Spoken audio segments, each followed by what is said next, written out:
Welcome back दोस्तों। आज की मूवी का नाम है लव हॉस्टल। ये मूवी रिसेंटली Z5 पे रिलीज हुई। उसी तरह क्राइम थ्रिलर मूवी है। अब मूवी के बारे में बात करें तो मूवी के स्टार्टिंग से लेते हुए एंडिंग तक दनादन ही दनादन है। मतलब इस मूवी में एक ऐसा कैरेक्टर है जो ये समझता है कि ये समाज सेवा कर रहा है प्रेमियों को मार के। वहीं दूसरी तरफ दो प्रेमी अपनी जान बचाने के लिए इधर उधर भागते रहते हैं। सो इन दोनों की जंग में किसकी जीत होती है, यही इस मूवी की कहानी है। सच में भाई साहब, इस मूवी में बॉबी देओल एक अलग ही कैरेक्टर में नजर आते हैं। इनका एक अलग ही मैनरिज्म, पागलपन होता है। तो चलिए बिना डैमेज के लेट्स स्टार्ट। उससे पहले लुटा दो प्यार, फॉलो ऑन इंस्टाग्राम। मूवी की शुरुआत में ही एक लड़का लड़की रजिस्टर मैरिज कर लेते हैं। अपने फैमिली मेंबर से बचने के लिए ये दोनों कोर्ट का सहारा लेते हैं। कोर्ट इन दोनों को सेफ हाउस भेज देती है। ये लड़की अपने फैमिली मेंबर्स को वीडियो कॉल करके ये सारी बातें बताती रहती है। दूसरी तरफ यही वीडियो एक बंदा देख रहा होता है। इसी का नाम है विराज सिंह डागर। हमें बाद में पता चलता है कि वो वीडियो वाली लड़की तो डागर के कब्जे में है। डागर इसको फांसी देने वाला है। और इसी तरह इस लड़की का जो बॉयफ्रेंड होता है, डागर ने उसको कब का फांसी चढ़ा चुका होता है। उसके बाद डागर इस लड़की की फोटो खींचकर इसे भी फांसी चढ़ा देता है। मतलब डागर किसी को भी मारने से पहले उसकी फोटो खींचता है। खैर सुबह होने के बाद पुलिस वाले क्राइम स्पॉट पर आते हैं। दोनों लाशों को नीचे उतारते हैं। सुशील राठी नाम का एक पुलिस ऑफिसर उसी जगह पर गुटके के थूक को देखता है। ये देखने के बाद राठी को पक्का यकीन होता है कि इन दोनों को मारने वाला डागर ही हो सकता है। लेकिन डागर को पकड़ना इतना आसान नहीं, क्योंकि ऑफिशियली उसकी मौत कब की हो चुकी होती है। खैर दूसरे सीन में एक शादी वाले घर को दिखाया जाता है। आज ज्योति नाम की एक लड़की की शादी हो रही है। जब ज्योति की बहन बबली ज्योति के कमरे में आती है, उस कमरे में ज्योति नहीं होती, वो कब का फुर हो चुकी होती है। इस तरफ ज्योति अपने बॉयफ्रेंड से मिलने के लिए किसी खंडर के पास आती है और इस बंदे का नाम है आशु शौकीन। इन दोनों को मिलाने वाली एक टीचर होती है जिसका नाम होता है निधि। निधि ही इन दोनों की रजिस्टर मैरिज करवाती है, इनकी फोटो खींचती है। इसी दरमियान में आशु का बेस्ट फ्रेंड जिसका नाम होता है दिलेर, वो आशु को कॉल करता है और आशु को इसका बॉस देवी सिंह याद कर रहा है, कुछ डिलीवरीज देनी है। आशु आने से मना कर देता है। वो कहने लगता है कि इसने इस काम को छोड़ दिया। ज्योति भी आशु के हाथ से फोन छीनकर दिलेर को यही बताने लगती है कि आज के बाद से आशु ये काम नहीं करेगा, बोल दो तुम्हारे देवी सिंह को। ऐसा कहकर ज्योति फोन पानी में फेंक देती है। खैर अब ज्योति घर से भाग गई। धीरे धीरे ज्योति के सारे घर वालों को पता चल जाती है। ये खबर सुनने के बाद ज्योति की दादी घर आती है। इसका नाम होता है कमला और कमला यहाँ की MLA है। हरियाणा में ऑलमोस्ट इसी का ही राज चलता है। इस तरफ रात होने के बाद जब आशु, ज्योति, निधि ये तीनों डिनर कर रहे होते हैं, आशु को अपनी माँ की याद आती है। ये चाहता है कि ये अपनी माँ के पास जाएगा, लेकिन ज्योति आशु को मना करने लगती है, क्योंकि अगर इसके घर वालों ने आशु को देख लिया तो इसको तो मार ही देंगे। इस तरफ राठी को हमेशा कुछ अजीब के नाइटमेयर्स आते रहते हैं कि इसके सामने कोई जल रहा है। ऐसा बुरा सपना देखकर हमेशा राठी अपने नींद से जाग जाता है।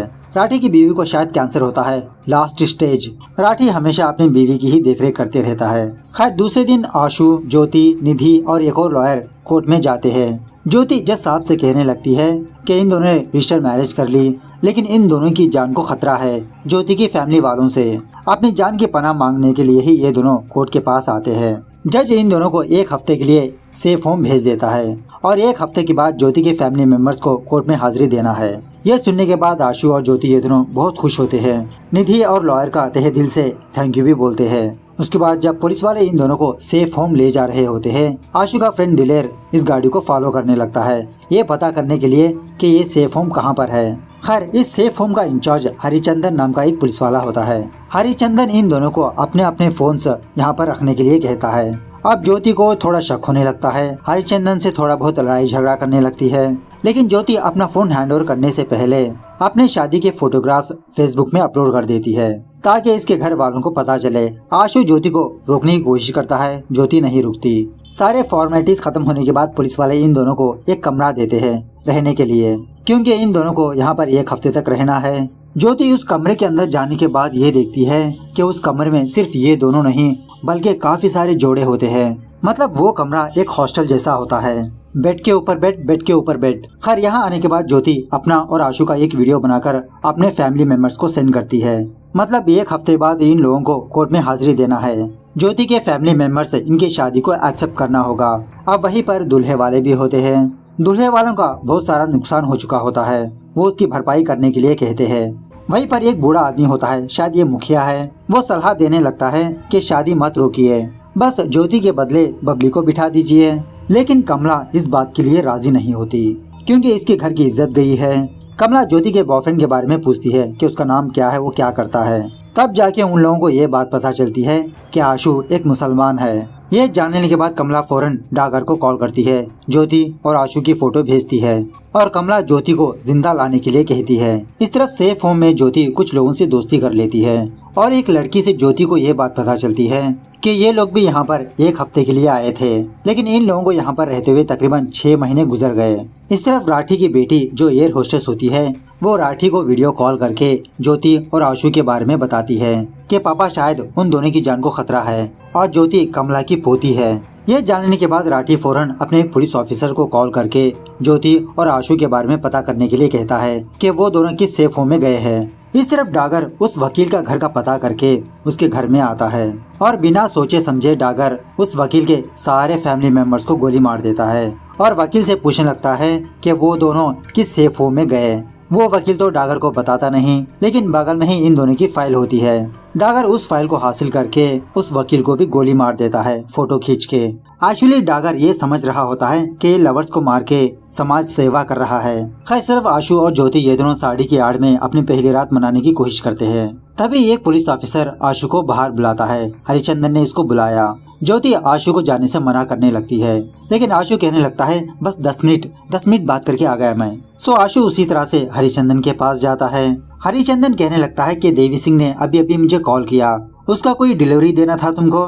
बाहर दिलेर तुम्हारा इंतजार कर रहा है, जाओ जाओ पहले अपना काम खत्म करके बाद में सुहागरात मना लेना। आशु जाने से मना कर देता है कि इसने वो काम कब का छोड़ दिया और देवी सिंह जबरदस्ती इससे ये काम करवा रहा है। हरिचंदन आशु को ब्लैकमेल करने लगता है, अगर ये नहीं गया तो इन दोनों की बात कमला को बता देगा। और एक्चुअली कमला ने ही इस सेफ होम का इनॉग्रेशन किया था। अब बेचारे आशु के पास और कोई ऑप्शन नहीं होता। उसके बाद आशु दिलेर के साथ अपने मीट वाली दुकान में आता है और फ्रिज में कुछ मीट वगैरह रखा होता है, या तो फिर पता नहीं क्या है ये। इन सारे पैकेट्स को बैग में भरता है। और इसी तरह यहाँ पर एक और सीक्रेट बात यह है कि आशु पुलिस का इन्फॉर्मर होता है। वो अपने ट्रैकर को ऑन करके उसी बैग में रख देता है। आशु सारे के सारे बैग्स दिलेर को देकर अपनी माँ से मिलने के लिए जाता है। अब बेचारी इसकी माँ दिमागी तौर से बीमार होती है, ये अपने खुद के बेटे को पहचान नहीं पाती। आशु अपनी माँ को अपने फूफी के घर में छोड़ के जाता है। उसके बाद राठी का एक पुलिस ऑफिसर राठी को कॉल करके ये बताता है कि सर आशु का ट्रैकर ऑन हो गया है, क्या है नेक्स्ट प्लान हमारा। राठी कहने लगता है तुम वेट करो, मैं बताऊंगा। वापसी में देवी सिंह आशु को कॉल करता है। आशु देवी सिंह पर भड़कने लगता है कि यही इसकी लास्ट डिलीवरी है, इसके बाद ये इसके पास काम नहीं करेगा। और इसी तरह इन दोनों की बातों से हमें ये बात पता चलती है कि पास्ट में आशु के फादर जेल गए थे। आशु के फादर की दुकान में AK-47 मिली थी। उस वक्त देवी सिंह ने आशु के फादर को बाहर नहीं लाया। उसके बाद आशु वो पैकेट्स लेकर 2 लोगों के पास आता है किसी होटल में और पैकेट्स देकर पैसे मांगने लगता है। शायद इन्हीं में से एक बंदा है देवी सिंह। एक्चुअली इस मूवी में कुछ चीजें साफ बताई नहीं गई। 2 घंटे की मूवी रखकर थोड़ा फ्लैशबैक बताते तो ठीक रहता। खैर इसी बातों में आशु को ट्रैकर को ट्रैक करते हुए पुलिस वाले वहाँ पर पहुँच जाते हैं। पुलिस वाले इन लोगों के बीच फायरिंग होती है, वहाँ पर 2 पुलिस वाले मारे जाते हैं। आशु भी देवी सिंह और उसके साथी को मार देता है। मरते मरते देवी सिंह आशु से कहने लगता है कि उस दिन दिलेर ने ही इसके फादर के दुकान में AK-47 रखा था, दिलेर ने ही इसके फादर को फंसाया था। यह जानने के बाद आशु फौरन नीचे आता है दिलेर के पास और इसके ऊपर गन पॉइंट करते हुए सेफ होम जाने के लिए कहता है। इस तरफ डागर उस सेफ होम का पता करके उस सेफ होम पहुंच जाता है। डागर को देखते ही हरिचंदन घबराते हुए उससे कहने लगता है कि छोरी ऊपर है। अब हरिचंदन को ऑलरेडी पता था कि आशु और ज्योति ये दोनों इसी सेफ होम में है। इसके बावजूद भी हरिचंदन ने डागर को ये बात नहीं बताई, कमला को ये बात नहीं बताई, जिसकी वजह से डागर हरिचंदन को भी गोली मार देता है। उसके बाद वो ऊपर वाले कमरे में आकर हर एक जोड़े को गोली मारने लगता है। अब ज्योति तो किसी कोने में होती है। ज्योति डागर को देख लेती है। जब तक डागर ज्योति के पास आता, ज्योति वहाँ से निकल चुकी होती है। थोड़ी देर बाद आशु और दिलेर ये दोनों सेफ होम पहुँच जाते हैं। दिलेर ने आशु को धोखा दिया, इसके बावजूद भी आशु दिलेर को नहीं मारता। मतलब दिलेर भी किसी के हाथ में मजबूर होता है। इस तरह से जब ये दोनों बात कर रहे होते हैं, डागर इन दोनों पर गोलियां चलाने लगता है। दिलेर मर जाता है। आशु बचते बचाते सेफ होम में जाता है क्योंकि अंदर ज्योति फंसी है। आशु और डागर के बीच बहुत फायरिंग होती रहती है। थोड़ी देर बाद फाइनली आशु और ज्योति ये दोनों मिल जाते हैं। ज्योति पीछे के रास्ते से भाग रही थी। उसके बाद ये दोनों डागर को चकमा देकर वहाँ से भाग जाते हैं। डागर उन दोनों को ढूंढते हुए किसी शादी में जाता है। वहाँ पर भी बिना वजह डागर लोगों को मारते रहता है। कोई बंदा डागर को नाचने के लिए कहा, लो ठप मार दिया। इसी दरमियान में डागर को ये बात पता चलती है कि इसके पेट में भी गोली लगी है। जब आशु और डागर के बीच फायरिंग हुई थी ना, तब इस तरफ सुबह तक आशु और ज्योति ये दोनों किसी पुरानी फैक्ट्री में छुपे रहते हैं। तभी वहाँ पर अपनी कार में दो गे लोग आते हैं। इन दोनों का नाम है परम और साजिद। ज्योति इन दोनों की मदद से आशु को हॉस्पिटल ले जाती है, क्योंकि आशु के पैर में चोट लगी होती है। दूसरी तरफ राठी और उसका सुपीरियर उस सेफ होम आते हैं। वहाँ पर लाशों की ढेर बिछी होती है। राठी अपने सुपीरियर से यही कहने लगता है कि ये काम डागर का ही है, लेकिन इसका सुपीरियर राठी से कहने लगता है कि डागर तो कब का मर चुका है, उसका डेथ सर्टिफिकेट भी इश्यू हो चुका है, उसकी मौत पर आधा हरियाणा आया था, तुम इस केस में इन्वॉल्व मत हो, अपनी बीवी की केयर करो। लेकिन राठी अपने सुपीरियर से 3 दिन का टाइम मांगता है। इस तरफ डागर एक कुत्ते वाले डॉक्टर के पास आता है अपने पेट में जो गोली है उसे निकलवाने के लिए। बुलेट निकल जाने के बाद डागर उसी जगह पर एक कुतिया को देखता है। उस कुतिया को अपने साथ रख लेता है। जब ज्योति आशु को हॉस्पिटल पहुंचाती है, डॉक्टर कहने लगती है कि आशु को यहाँ पर 3 दिन एडमिट करना होगा, लेकिन इन दोनों के पास इतना टाइम नहीं। सो ये दोनों दोबारा परम और साजिद के साथ वहाँ से चले जाते हैं। इस तरफ राठी इन्वेस्टिगेशन के दौरान निधि को कॉल करता है। उस वक्त निधि किसी दूसरे गांव में होती है। कॉल करके जो कुछ भी हुआ वो सारी बात बताने लगता है। और इसी तरह निधि की बातों से हमें ये बात भी पता चलती है कि कुछ सालों पहले राठी का भाई और एक और लड़की ये दोनों एक दूसरे से प्यार करते थे। राठी का भाई और उसकी जीएफ आग में जलकर राख हो गए, राठी की आंखों के सामने ही। इस तरफ आशु, ज्योति, परम, साजिद ये चारों किसी होटल में आके रुकते हैं। बबली ज्योति को कॉल करके जो कुछ भी हो रहा है वो बताने लगती है कि कमला ने इनके पीछे डागर को भेजा इनको मारने के लिए। और इसी तरह ज्योति का फादर ज्योति के साथ है। कमला बबली की जबरदस्ती शादी करवाना चाहती है। उसी वक्त डागर आशु के फोन को ट्रैक करते हुए उस होटल में पहुंच जाता है। आशु के फोन को कॉल करता है। ये देखकर आशु समझ जाता है कि डागर इनके पास आने वाला है, जल्द से जल्द इन दोनों को यहाँ से निकलना होगा। इसी हड़बड़ाई में ज्योति आशु से कहने लगती है कि आशु, तुम फौरन मेरे घर जाकर बबली को यहाँ पर लेकर आओ। अब पहले से ही ये दोनों एक परेशानी में फंसे होते हैं। आशु एक और परेशानी में फंसना नहीं चाहता। इसी बात को लेकर इन दोनों में झगड़ा शुरू होता है। थोड़ी देर बाद वहाँ पर परम और साजिद आते हैं कुछ शॉपिंग वॉपिंग करके।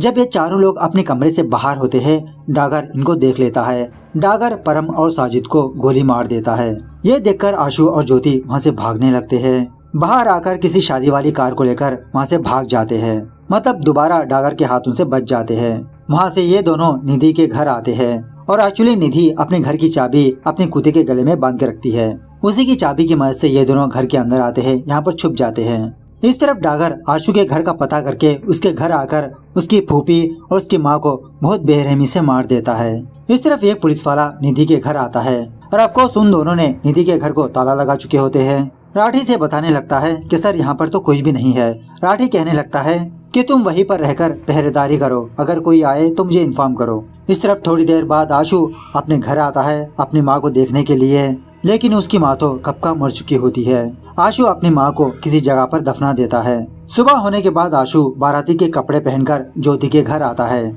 बबली को ले जाने के लिए, क्योंकि वो लोग बबली की जबरदस्ती शादी करवा रहे हैं। इस तरफ डागर को ये बात पता चलती है कि आशु और ज्योति ये दोनों निधि के घर में छुपे हैं। अब निधि के घर के बाहर एक पुलिस वाला होता है। डागर उस पुलिस वाले को मार के निधि के घर में जाता है।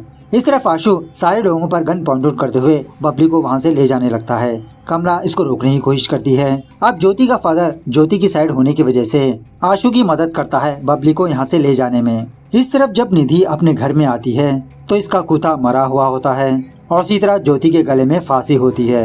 यहाँ पर निधि और डागर की बातों से हमें कुछ बातें पता चलती है कि एक्चुअली निधि डागर की डॉटर है और इसी तरह कुछ सालों पहले डागर की भाई की मौत हो गई थी और वो भी उसकी बेटी की वजह से। उसकी बेटी किसी के साथ भाग गई। वो गम वो बेइज्जती ना सहते हुए डागर का भाई अपनी जान दे दी और डागर को अपने भाई से बहुत प्यार था, इसीलिए डागर ऐसे समाज सेवा कर रहा है। इसी बातों ही बातों में डागर और निधि के बीच हाथापाई होती है। मौका देखकर ज्योति अपने हाथ खोल लेती है, अपने गले की फांसी भी खोल लेती है।